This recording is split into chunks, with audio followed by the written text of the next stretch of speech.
Bem-vindos ao canal da Tia Pati. Eu sou a Tia Pati.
E aí, meus amores, vamos estudar então? Vamos lá! Olá, meus amores. Tudo bem com vocês? Espero que estejam todos bem, né? Espero que vocês estejam entendendo nossa matéria. Ninguém me falou que está com dúvida. Todo mundo fez atividade tranquila. Então, hoje nós vamos dar continuidade àquela matéria de classificação dos seres vivos, tá? Eu tinha deixado uma atividade para vocês fazerem na apostila. A primeira coisa que nós vamos fazer hoje, então, é corrigir aquela atividade que ficou na apostila. Peguem, então, as apostilas de vocês para a gente corrigir junto. Olha lá. Vamos juntos aqui, para a gente poder corrigir. Olha, vê se é essa aí que chegou para vocês, né? Na apostila, ela é a página 40, certo? Então, olha só. Ordene numericamente os termos abaixo, começando com um para o grupo de maior diversidade de espécies. Então, ele quer do grupo maior para o grupo menor. Qual que é a ordem que nós vimos aí, ó? O maior de todos é o reino. Então, o reino vai ficar com o número 1, certo? Depois nós temos o filo, que é o segundo maior. Ele é mais específico que o reino. Depois, a classe. Depois nós temos a ordem. Mais específico que a ordem, nós temos a família. Mais específico que a família, nós temos o gênero. E por último, que é o mais específico de todos, é a espécie. Então, a ordem foi exatamente essa aí, ó. Confiram, por favor, na apostila de vocês, ok? Segundo, ao afirmar que dois seres pertencem à mesma classe, obrigatoriamente, esses seres devem ter em comum. Ó, a classe não é o 3? Então, se eles são da mesma classe, eles são também do mesmo filo e são também do mesmo reino. Como eu não tenho reino aqui, ó, eu só tenho filo, então é ele que nós vamos marcar. Se eles são da mesma classe, obrigatoriamente eles são do mesmo filo, tá? Que depois é que vai sendo especificado. E número 3, ó, os 3 animais abaixo estão ameaçados de extinção. 2 deles têm maior parentesco entre si. Quais são eles? Justifique a sua escolha. Então, gente, olha só, o Amazona brasiliense, não sei se vocês pesquisaram, é o que a gente é o papagaio de cara roxa. Ele tem esse nome científico de Amazona brasiliense, tá? Os Cerianthus brasiliensis é um tipo de anêmona. Isso aqui era para ter feito uma pesquisa, né? E a Amazona vicenace é o papagaio de peito roxo. Então, olha só. O que a gente está vendo? Você está vendo que aqui é Amazona e aqui também é Amazona? Então, o que eles têm em comum? Eles pertencem ao mesmo gênero. Ó, o gênero é esse. A espécie é o último nome. Então, a espécie deles é diferente, mas o gênero é o mesmo. Então, é esse papagaio da cara roxa e o papagaio do peito roxo que tem o maior parentesco que eles estão falando aqui. Tá bem? Vamos para o próximo. Olha lá, ó. Determinado organismo pode ter diferentes nomes em um mesmo idioma. Por exemplo, dependendo de onde você mora, nos meses de junho e julho, nas feiras e mercados, a grande oferta de tangerina, bergamota, vergamota, mexerica ou mimosa. Todos esses nomes, gente, identificam a mesma fruta. Então, ele está falando aí, ó, escolha a palavra que lhe é mais familiar e descreva a fruta da qual estamos falando. Então, para vocês, eu não sei, assim, cada um tem uma experiência própria. Eu vou escolher para mim. Eu conheço como mexerica, né? Mas tem gente que conhece como tangerina. Não tem problema. Todos os nomes identificam uma mesma fruta. Ele pediu para você descrever essa fruta. Então, como que a gente poderia descrever? Olha, ela é cítrica, ela é amarela. Você vai descrever do jeito que você vê. Ela tem gomos. Tá? Já é suficiente. São 3 características. Se vocês acharem mais alguma, não tem problema. Mas tem que ser características da mexerica ou da tangerina. Tá? As frases abaixo, uma delas em italiano e a outra em francês, fazem referência a essa fruta e citam seu nome científico. Qual é ele? De que modo você conseguiu identificá-lo? Então, ó, eu não vou ler as frases porque eu não sei nem francês e nem italiano. Mas nós estamos vendo aqui, ó, que esse aqui é italiano, esse aqui é o francês. Ó, o nome que ele está citando é este daqui, que é o nome científico da tangerina, olha.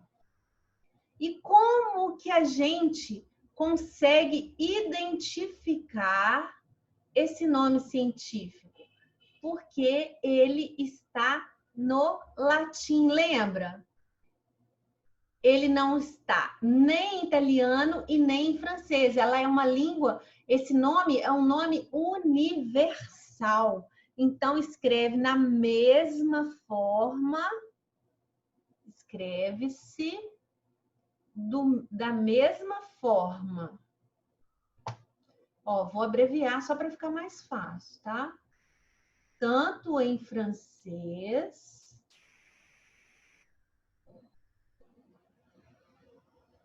quanto no italiano. Porque os nomes científicos são no latim. Ok? Qual a importância de usar o nome científico para designar uma espécie de ser vivo? Explique. Por que é importante? Isso é importante porque permite que o pesquisador identifique o ser vivo em qualquer língua. Identifique o ser vivo correto e independente da língua. O ser vivo correto, sem nenhum engano.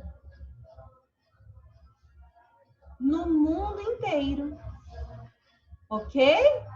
Então, por isso que é importante que todos falem a mesma língua. Ok, gente? Isso que nós falamos na aula passada. Por que é tão importante a gente usar no latim? Eles terem escolhido o latim, que é uma língua morta, para não ter diversidade entre os pesquisadores, tá? Quem conseguiu fazer tudo tá de parabéns. São exercícios simples, vocês estão vendo, mas são exercícios muito importantes, porque à medida que a gente vai estudando, vai ficando mais complicado um pouquinho, né? Então, vamos para frente? Hoje nós vamos falar do reino Monera. Olha lá, quem está no reino Monera? O reino Monera compreende exclusivamente os organismos procariontes. Quem lembra aí, ó, o que são eucariontes e procariontes? Eucariontes são aqueles que têm a membrana delimitando o citoplasma, o núcleo, né? Então, ó, os procariontes não têm, ó, como as bactérias e as cianobactérias, seres que não têm membrana delimitando o material genético do restante do citoplasma. Ou seja, não tem núcleo nem organelas membranosas. Eles são seres unicelulares, então são seres muito simples, formados por uma única célula, de estrutura relativamente simples. A maioria tem uma parede celular em volta da célula. Logo abaixo da parede celular, localiza-se a membrana plasmática. Ó, vamos olhando aqui, ó, no desenho. Você tem a parede celular, que é essa que está em laranja, e a membrana plasmática é essa que é um verde meio escuro, que está depois do laranja, tá vendo? Algumas bactérias podem apresentar flagelo ou cílios, que auxiliam na locomoção. Essa aqui tem, olha o flagelo dela, é um rabinho, né? Que ajuda ela a se locomover. Também pode estar presente uma cápsula protetora em volta da parede celular. Olha que a cápsula é essa marrom do lado de fora, para envolver a parede celular, protegendo ela. As bactérias têm diferentes formas. Podem viver isoladas ou em colônias. Como são microscópicas, só podem ser visualizadas com o uso de microscópio. Mas quando formam colônias, podem ser vistas a olho nu. Então, gente, olha só, é muito comum a gente passar pelo problema de ter uma infecção bacteriana. Quando a gente tem uma infecção bacteriana, por exemplo, infecção de garganta ou infecção de urina, o que acontece? Você vai lá no laboratório e deixa a sua urina. Vamos supor que você está com infecção de urina. Aí você colhe o xixi de manhã e leva lá no laboratório. Existe o exame que ele faz no mesmo dia para saber se existem bactérias ali, se as células, se os glóbulos brancos estão aumentados. E existe também um exame que é chamado de cultura. Essa cultura, o que é? É um recipiente onde ele coloca um meio. Esse meio parece uma gelatina. Aí você fez seu exame de urina e descobriu que você está mesmo com infecção. Então, o que ele faz? Ele pega um pouquinho daquela urina e espalha em pontos daquela gelatina. Então, a gelatina... Não sei se vocês já viram lá no nosso laboratório, a gente tem umas plaquinhas redondas, chama placa de Petri. Essas plaquinhas, elas servem para você colocar a gelatina, o meio, e ali você espalha o xixi que está com a bactéria. E você aguarda. Ele vai colocar ali alguns tipos de medicamento, vai colocar antibióticos, vários tipos de antibióticos, e ele vai ver em qual lugar que a bactéria vai crescer e em qual lugar que o antibiótico vai matar ela. Por isso que se você pegar um exame, se você tiver em casa um exame de urina, de cultura, pega lá para você ver.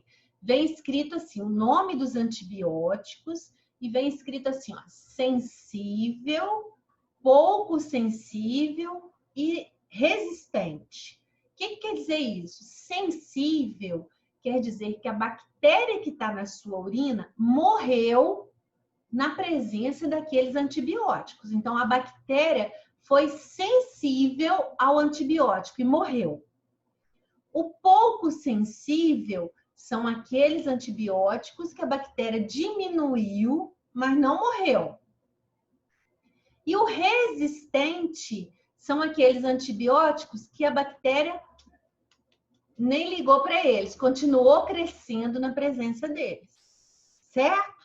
Então, isso é o que a gente chama de cultura. Aí, esse exame de cultura, ele demora dias para ficar pronto. Por quê? Porque ele vai colocar o xixi ali dentro daquela placa, ele vai colocar a gelatina, vai colocar os antibióticos, e ele tem que esperar a bactéria crescer e se desenvolver. E para isso precisa de dias. Tá bem? Acho que deu para entender, né? Vamos lá que eu coloquei alguns desenhos aqui para a gente poder entender melhor.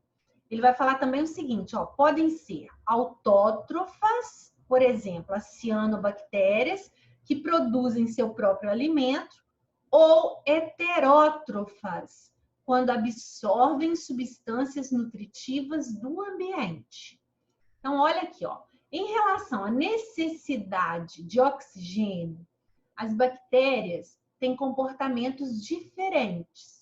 As espécies que precisam do oxigênio atmosférico para a respiração são chamadas de aeróbias. Outras, como a bactéria que causa o tétano, por exemplo, vivem somente em ambientes com pouco ou nenhum oxigênio. Por isso são chamadas de anaeróbias. E um terceiro grupo compreende os lactobacilos, por exemplo. Vive tanto na presença como na ausência de oxigênio. São as chamadas bactérias facultativas. Olha essa foto, essa terceira foto aqui, olha. É exatamente o que eu falei com vocês, uma cultura de bactérias. Olha, cada ponto representa uma colônia com milhares de indivíduos. Olha o que ele fez, ele semeou aqui a bactéria. Ele pegou um cotonete e deu uma semeada aqui, ó. Olha onde cresceu a bactéria, tá vendo? Isso são colônias de bactérias. Aqui a gente tem os cocos, que são bactérias de forma arredondada, como a Staphylococcus aureus, que causam doenças muito graves.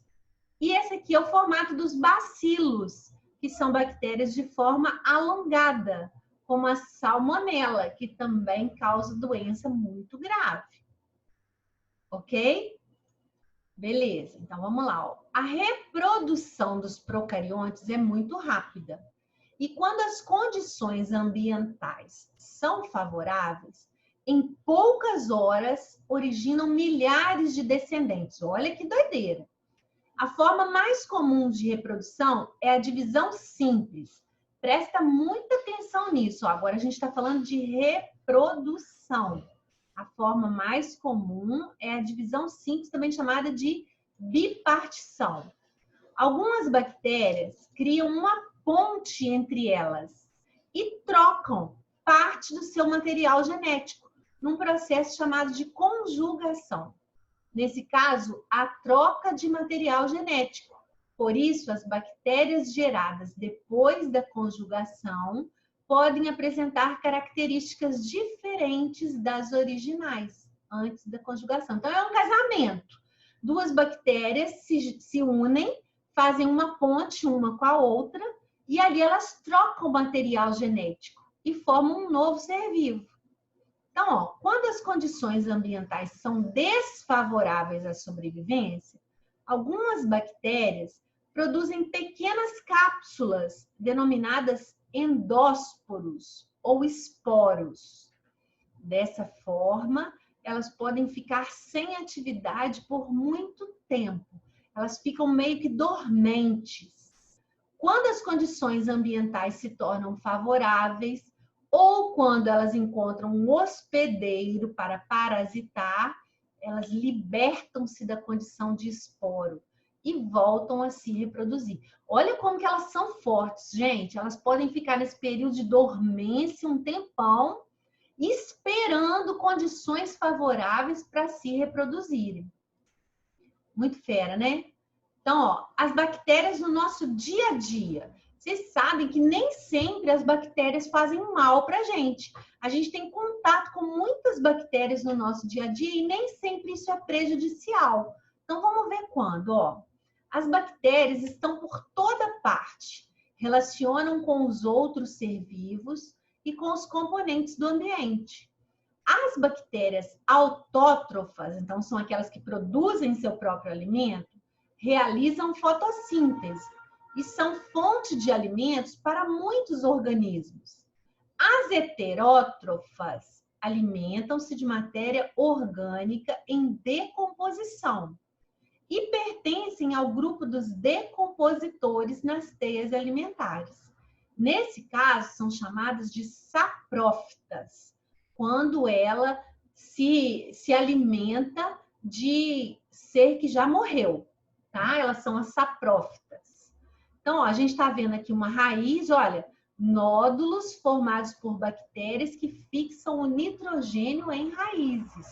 Todos esses nódulozinhos aqui, ó, contêm bactérias. Existem também bactérias que crescem em associação com plantas, trocando substâncias nutritivas. Nas raízes de plantas leguminosas, plantas que produzem vagens, por exemplo, há bactérias do gênero Rhizobium, que retiram o nitrogênio do ar. Nós estudamos isso ano passado, como que elas tiravam o nitrogênio do ar. O nitrogênio é um nutriente importante para as plantas, mas elas não conseguem utilizá-lo na forma gasosa presente no ar. As bactérias presentes nos nódulos das raízes captam o nitrogênio atmosférico e o transformam em um composto nitrogenado, que as plantas absorvem pelas raízes e conseguem usar. Lembra o ano passado, quando eu contei para vocês aquela história lá da Segunda Guerra Mundial, que o Hitler ele usava o nitrogênio para fazer bomba. Então, o solo da Alemanha ficou completamente massacrado de tanto eles plantarem essas plantas do gênero Rhizobium para poder arrancar as raízes dela e obter o nitrogênio que eles precisavam para as bombas. Então, o Hitler começou a importar essas plantas lá da América, né? E aí eles descobriram que ele estava importando essas plantas para tirar as raízes e usar o nitrogênio. Aí então eles cortaram o suprimento, impedindo que os navios chegassem até a Europa. Vocês vão se lembrar dessa historinha que a tia contou ano passado direitinho. O nosso corpo tem trilhões de células bacterianas e a maioria vive em nosso intestino, auxiliando no processo de digestão e na produção de algumas vitaminas, sendo fundamentais para o equilíbrio do nosso organismo e para a saúde. Nós sabemos que no intestino existem milhões de bactérias. Lembra também quando a gente falou sobre sistema genital masculino e feminino, que eu falei com vocês, gente, quando a gente vai ao banheiro, que a gente vai se limpar, a gente tem que tomar muito cuidado. As meninas, principalmente, não é? Onde a região anal está muito perto da região vaginal. Por quê? Porque se você se limpa e contamina com restos fecais a parte da vagina, você vai ter uma infecção urinária. Então, até mostrei para vocês na sala como que deve se limpar direitinho, com a ducha, com o papel higiênico, né? Para a gente evitar essa contaminação. Porque no intestino da gente existem muitas bactérias. E essas bactérias podem infectar outras partes do corpo. Por que as populações onde não existe esgoto canalizado, elas sofrem tanto com doenças bacterianas. Por isso, porque as fezes não são canalizadas corretamente e as pessoas acabam tendo contato com essa água, onde são eliminados os restos fecais. E por isso que elas desenvolvem várias doenças bacterianas, tá bem? As bactérias também são fundamentais na decomposição de organismos mortos ou de seus detritos, produzindo substâncias que podem ser novamente aproveitadas pelos seres vivos. Muitas estão presentes na fabricação de alimentos, como em queijos, iogurtes e algumas bebidas. Atualmente, as bactérias apresentam uma importante aplicação, seu uso na biotecnologia, destinada às indústrias de medicamento, alimentícia, petrolífera, ambiental, entre outras. E não podemos nos esquecer das bactérias, sim, que causam doenças aos humanos, aos outros animais e às plantas, que são as chamadas bactérias patogênicas. Então, tira da sua cabecinha a ideia de que toda bactéria produz doença. É mentira, tá? A gente tem bactérias que são muito benéficas ao nosso corpo. Agora, existem aquelas que produzem doença? Existem, claro que existem. Vamos lá então, ó. As bactérias patogênicas podem causar danos ao corpo dos animais e das plantas. Algumas agem localmente, destruindo as células. Outras agem à distância, produzindo toxinas que poderão atuar em outros tecidos ou órgãos.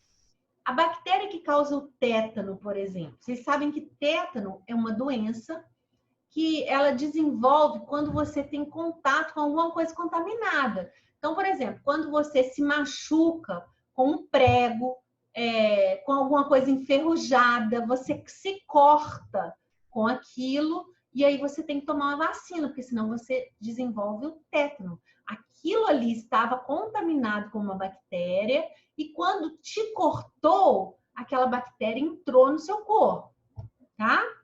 A bactéria que causa o tétano fica localizada no ferimento, mas as suas toxinas vão atuar em todo o corpo. A ação de muitas bactérias patogênicas pode ser combatida pelo próprio corpo ou por medicamentos chamados antibióticos. Para a prevenção dessas doenças, porém, o melhor é a vacinação e os cuidados com a higiene. Não tem nem como falar que não é, né, gente? Há vacina para a maioria das doenças causadas por bactérias. A tuberculose, por exemplo, é uma doença causada por bactérias que pode ser evitada com a vacina BCG, que o bebezinho toma quando nasce. Além do tétano e da tuberculose, são doenças causadas por bactéria. A pneumonia, a conjuntivite, a hanseníase, que é a lepra, a disenteria, que é quando a gente dá aquele piriri, né? Porque você comeu alguma coisa contaminada com bactéria. A blenorragia, o sífilis, que vocês vão estudar com a tia Cristiane, lá nas doenças sexualmente transmissíveis. A difteria, a coqueluche, que é aquela que tosse, até dá falta de ar. A cárie, a meningite bacteriana, o botulismo, a leptospirose, entre outras. Então, o botulismo, por exemplo, também é uma doença que é causada por uma bactéria, que é uma toxina botulínica, né? Que hoje é até legal a gente falar sobre isso. Por quê? O botulismo, quando a pessoa come alguma coisa que está contaminado com essa bactéria, ela tem uma diarreia muito forte, uma desidratação, ela vomita muito, ela vai muito ao banheiro e a pessoa fica muito grave. Eles descobriram por quê? o botulismo, essa toxina, ela paralisa o intestino, ela paralisa regiões do corpo. Então, o que os cientistas fizeram? Eles utilizaram essa toxina lá na estética. A gente não tem o Botox? O que é o Botox? O Botox é exatamente essa toxina botulínica que pode causar o botulismo, mas o médico ou o dentista ou o profissional vai lá e aplica ela na ruga da pessoa. Aí aquela região ali, onde ele aplicou, ela fica paralisada. Então, ela estica. Você pode ver que quando a pessoa, por exemplo, nessa região aqui, onde a gente tem aquela ruguinha de fazer cara feia, né? Quando a pessoa aplica o Botox aqui, ela não consegue mais enrugar a testa. Por quê? Porque ela paralisa essa região. Eles utilizam na estética para a pessoa não ficar mais enrugada, não conseguir mais enrugar. Tá vendo que uma coisa faz mal por um lado, mas tem outra utilização em outro momento. Ó, então, agora nós vamos para o Organize as Ideias. Ó, analise a ilustração abaixo e responda as questões propostas. Essas questões dessa aula nós não vamos responder agora. Eu vou ler com vocês, vocês vão fazer e na próxima aula nós vamos corrigir, igual nós fizemos com as da aula passada, tá? Então, ele está falando, ó, bactérias no corpo humano. Composição do nosso corpo, 10 trilhões de células humanas, 100 trilhões de células bacterianas, espécies de bactérias vivendo no ser humano, de 5.000 a 35.000 espécies no intestino, de 300 a 500 espécies na boca, 120 espécies na pele. Agora, espécies de bactérias nocivas aos humanos, 100 espécies. Então, ele está te perguntando, todas as bactérias do nosso corpo são benéficas? Qual o local em que há mais bactérias e por quê? Compare o número de células bacterianas com o total de células do corpo. A quantas vezes mais células bacterianas? A que se deve essa diferença? Então, ó, fazer para a próxima aula é essa, tá bem? Para finalizar, olha só, a gente vai falar da classificação dos organismos procariontes. Pesquisas científicas identificaram que existem diferenças entre os procariontes, originando dois grupos, o das bactérias e o das arqueobactérias. O domínio arqueo, que quer dizer antigo em grego, inclui todas as arqueobactérias, é caracterizado pela impressionante capacidade desses organismos viverem em ambientes com condições muito adversas, como altas temperaturas, muito sal ou grande profundidade. Ou seja, eles vivem em ambientes onde nenhuma outra forma de vida se desenvolve. As arqueobactérias eram abundantes nos ambientes que caracterizavam a Terra há cerca de 3,5 bilhões de anos. O outro domínio é o bactéria, conhecido também como eubactérias, representados pelas bactérias cianobactérias, rickétsias, parasitas intracelulares minúsculos, e pelos micoplasmas, os menores procariontes com capacidade de se replicar. Então, existem essas duas classificações para que vocês saibam. E vamos para o Saiba Mais, olha, que é muito legal, ó. As cianobactérias são as representantes autótrofas do reino Monera, pois têm clorofila e são fotossintetizantes, por isso que elas mesmas produzem o próprio alimento, responsáveis por parte do oxigênio liberado na atmosfera, motivo pelo qual são de grande importância ecológica. Então, não são só as árvores que produzem oxigênio para a gente, não. As cianobactérias também são muito importantes. Elas têm esse nome devido à presença de um pigmento chamado ficocianina, que com a clorofila oferece cor azul esverdeada a muitas espécies. Podem ser encontradas no solo, sobre as rochas, na água doce ou no mar. Também podem fazer associações com fungos, originando os líquens. As cianobactérias podem causar problemas nos reservatórios de água e em piscinas. Elas podem deixar a água com um cheiro desagradável e contaminá-la com substâncias tóxicas. Por isso, é necessário examinar periodicamente as fontes e os reservatórios de água destinados ao abastecimento, a fim de verificar a população desses organismos. Então, aqui a gente tem o desenho dos líquens, uma foto dos líquens, né? Eles têm em torno de 5 a 10 centímetros de comprimento e eles fazem associações com fungos e cianobactérias. Agora, gente, vai ficar para vocês fazerem as atividades, ó, 1 e 2, a 3 e a 4, que seguem logo depois do Saiba Mais, tá? Na próxima aula, nós vamos corrigir essas bactérias, corrigir as bactérias é ótimo, né? Corrigir os exercícios, tá? Eu quero todo mundo com a apostila prontinha para a gente poder corrigir e aprender mais. Caso tenha ficado alguma dúvida, alguma coisa que vocês não entenderam, me fala, tá?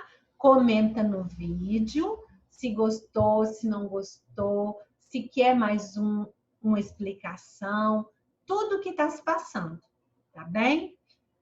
Na próxima aula, vou ver se a gente faz uma live, que eu tô com muita saudade de vocês. Aí a gente faz uma live para poder tirar as dúvidas ao vivo. Combinado? Beijo grande e fiquem com Deus.